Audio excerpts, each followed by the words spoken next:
episódio? Nem sei que parte é. Deixa eu gravar você. Não, deixa, pode deixar. Gente, olha aqui. Ela tá fazendo pipi? É, pipi. Eu e Heloísa estamos aqui em cima da casinha. Episódio 5. Aqui, gente, um escorregador, só que tiraram, porque apodreceu tudo. Ai, gente, me espera aí.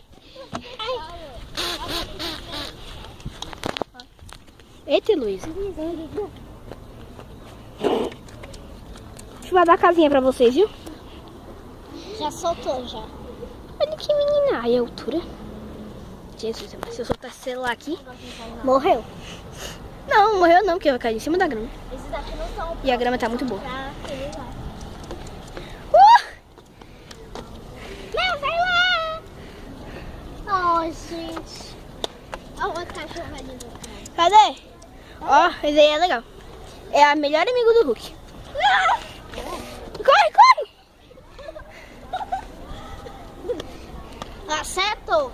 É, não. Madame Galagasta. Tu perdeu, né? Ô, filho da irmã. Tu percebeu que tu perdeu e não quer mais brincar?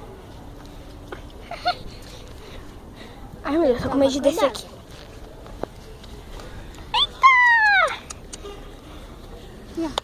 Menina mais linda do mundo. Deixa eu correr.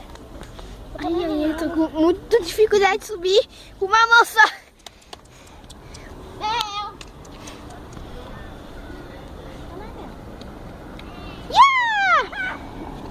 Cadê ela? Faz cocô, Mel. Ai, tem um monte de bicho aqui. Esses bichinhos aqui, gente. Desafio descer com uma mão.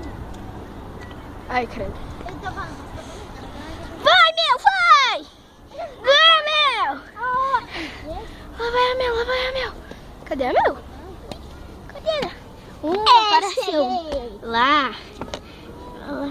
Vocês viram assim que ela rolou.